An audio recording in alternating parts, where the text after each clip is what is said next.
ऑर्शनिक hypersonic.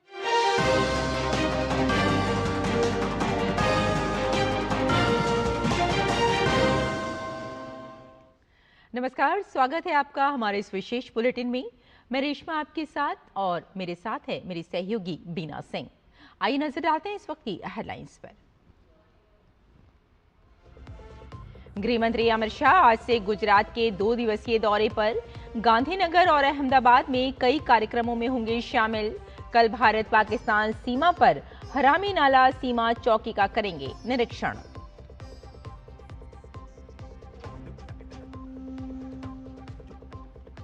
यूरोपीय संघ के विदेश मंत्रियों की जिमनिक बैठक में शामिल होने के लिए डॉक्टर एस जयशंकर साइप्रस दौरे पर। विदेश मंत्री ने अपने यूक्रेनी और सऊदी समकक्षों से की मुलाकात।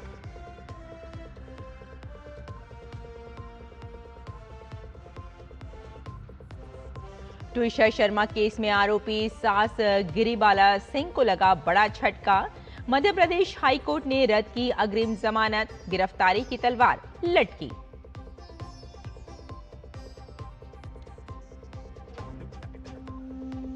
ईरान के होर्मुज प्लान पर भड़के डोनाल्ड ट्रंप। कहा, ईरान और ओमान स्ट्रेट ऑफ होर्मुज को नहीं करेंगे नियंत्रित। समझौते को बताया अभी दूर की कौड़ी।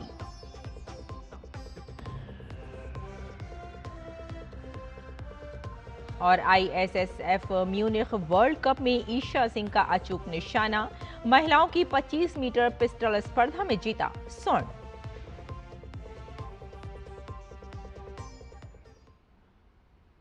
और आइए अब समाचारों पर डालते हैं विस्तार से नजर।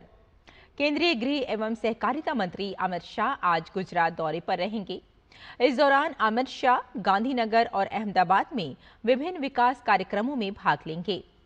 कलोल में सीएसआर फंड से निर्मित जेडवा गांव तालाब, ग्राम पंचायत कार्यालय और मोती भोयन प्राथमिक विद्यालय का उद्घाटन करेंगे।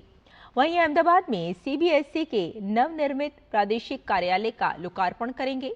इसके साथ ही ओलंपिक, कॉमनवेल्थ और विश्व पुलिस एवं फायर गेम्स की तैयारियों की समीक्षा बैठक में भी शामिल होंगे। अमित शाह कल भारत पाकिस्तान सीमा पर स्थित हरामी नाला सीमा चौकी का निरीक्षण कर सुरक्षा स्थिति की समीक्षा करेंगे।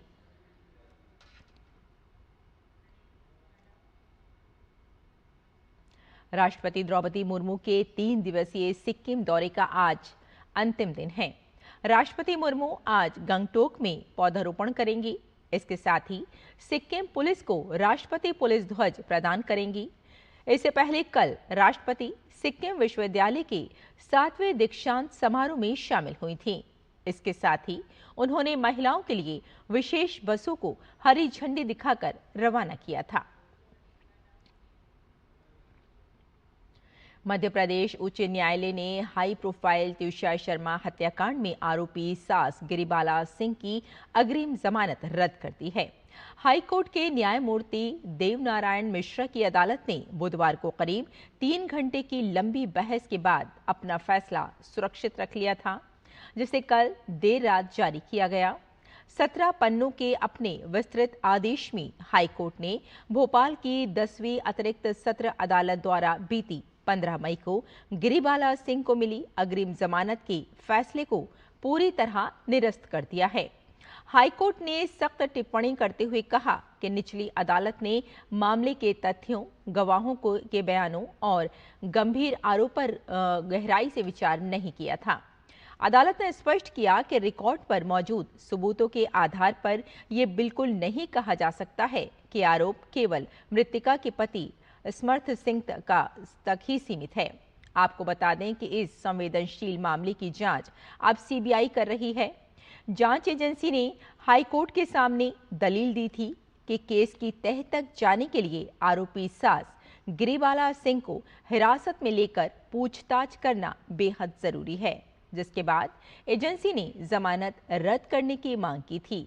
ये पूरा मामला भारतीय न्याय संहिता बीएनएस 2023 की धाराओं 80(2), 85(3)(5) तथा दहेज निषेध अधिनियम 1961 की धाराओं 3 और 4 के तहत दर्ज है। शिकायतकर्ता पक्ष का आरोप है कि गिरिबाला सिंह और उनके बेटे ने मृतका त्विषा पर गर्भपात करने का दबाव बनाया था। हाईकोर्ट के इस कड़े रुख के बाद अब पूर्व जज गिरिबाला सिंह पर गिरफ्तारी की तलवार लटक गई है।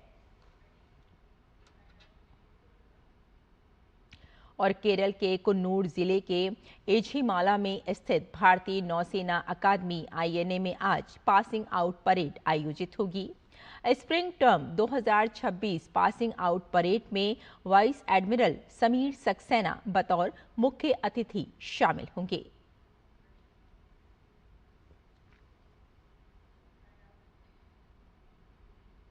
विदेश मंत्री S जयशंकर यूरोपीय संघ के विदेश मंत्रियों की बैठक जिमनिच फोरम में भाग लेने के लिए साइप्रस के दौरे पर हैं।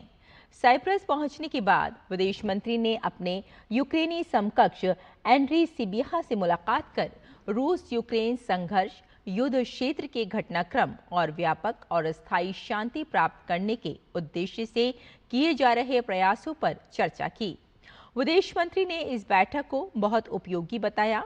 इसके अलावा विदेश मंत्री ने सऊदी अरब के विदेश मंत्री प्रिंस फैसल बिन फरहान अल सऊद से मुलाकात कर पश्चिम एशिया के हालात पर चर्चा की।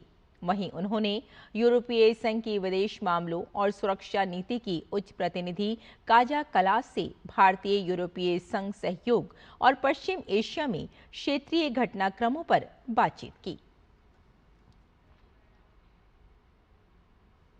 अमेरिकी राष्ट्रपति डोनाल्ड ट्रंप ने उन खबरों को खारिज कर दिया है जिनमें दावा किया गया था कि युद्ध समाप्ति समझौते के तहत ईरान और ओमान संयुक्त रूप से हुर्मुज स्ट्रेट से जहाजों की आवाजाही का प्रबंधन करेंगे। ट्रंप ने कहा कि हुर्मुज अंतर्राष्ट्रीय जल क्षेत्र है और इस पर किसी एक देश का नियंत्रण नहीं होगा। व्हाइट हाउस ने ईरानी सरकारी टीवी की रिपोर्ट को पूर्ण रूप से मनगढ़ंत बताया है। वहीं ईरानी संसद की राष्ट्रीय सुरक्षा समिति के प्रमुख इब्राहिम अजीजी ने कहा कि ट्रंप ने बताया ईरान को यूरेनियम संवर्धन, जलडमरू मध्य पर अधिकार और प्रतिबंध हटाने की मांगों से पीछे नहीं हटा सकते। 3 महीने से जारी इस युद्ध में हजारों लोगों की जान जा चुकी है और वैश्विक ऊर्जा कीमतों में तेज बढ़ोतरी हुई है। देश भर में आज ईद उल अजहा मनाई जा रही है। ईद उल अजहा इस्लामी परंपरा का एक महत्वपूर्ण पर्व है जिसे त्याग और समर्पण की भावना के साथ मनाया जाता है। इस दिन लोग विशेष नमाज अदा करते हैं और कुर्बानी की परंपरा निभाते हैं। ईद के मौके पर बाजारों में रौनक बढ़ गई है, लोग जमकर खरीदारी कर रहे हैं।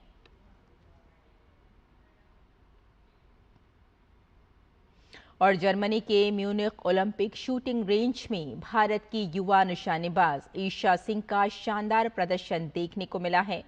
21 साल की ईशा सिंह ने ISSF वर्ल्ड कप की महिलाओं की 25 मीटर पिस्टल स्पर्धा में विश्व रिकॉर्ड के साथ स्वर्ण पदक अपने नाम कर लिया है। ईशा ने फाइनल में 43 हिट का स्कोर किया, जो सीनियर और जूनियर दोनों वर्गों में नया वर्ल्ड रिकॉर्ड है। फाइनल में ईशा शुरुआत से ही पूरी तरह हावी रहीं। उन्होंने 10 में से 5 सीरीज में परफेक्ट 5 लगाए और घरेलू खिलाड़ी डोरेन वेनेकैम्प को 5 अंकों के बड़े अंतर से पीछे छोड़ दिया।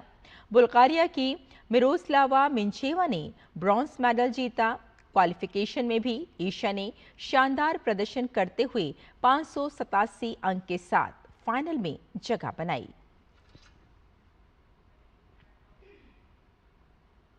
तो हमारे इस विशेष बुलेटिन में फिलहाल इतना ही। मुझे और मेरी सहयोगी बीना सिंह को यहीं अनुमति दें।